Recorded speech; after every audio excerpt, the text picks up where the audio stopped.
It's pretty common nowadays to stumble upon an eye-catching headline. Hyperbole is a strong tactic many companies use to get you to click on their website. Oftentimes, the contents of these articles make significantly weaker claims than what the headline says, all to lure in readers. Today, we will discuss placement bias, or as it is more colloquially known, clickbait.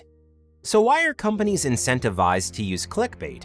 Many news websites charge close to nothing to read their articles, yet they often have large expenses associated with employees, maintenance of their websites, and payments for brick-and-mortar offices.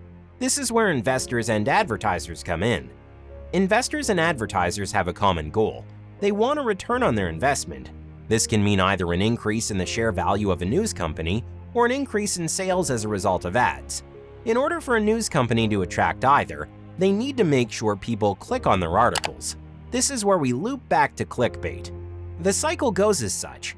Investors and advertisers will reward news companies for getting clicks.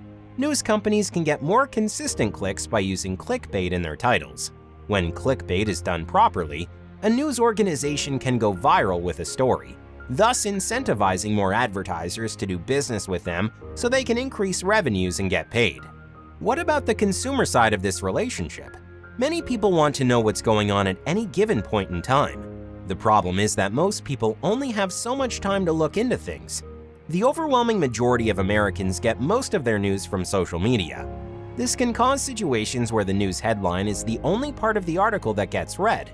Since the headline is usually in the form of clickbait, many news stories can be cycled and repeated in ways that do not represent the actual story.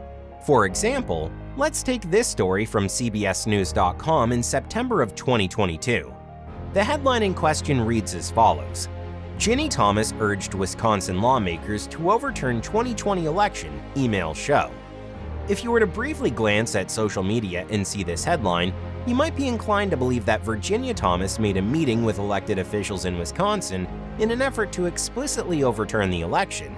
The article opens by discussing that as follows: Ginny Thomas, a conservative activist and wife of Supreme Court Justice Clarence Thomas, sent emails to at least 2 Wisconsin Republican legislators just days after the 2020 election, urging them to overturn President Biden's victory and nominate an alternative slate of electors who would back Donald Trump.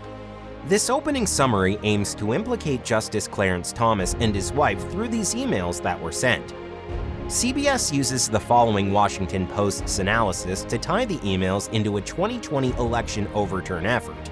The 2 emails were part of a larger effort by Thomas to urge officials to overturn the 2020 election.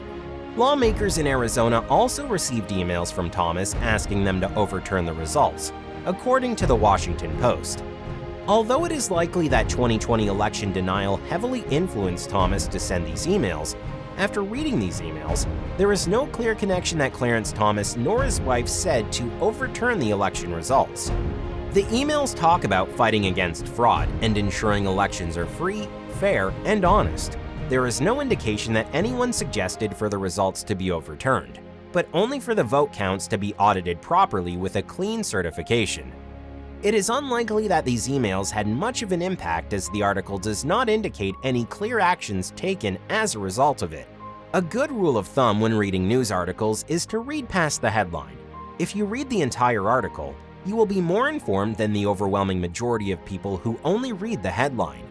It also helps to get multiple perspectives on news stories, which is why Biasly's side-by-side news search helps you find balanced accounts from both sides of the aisle.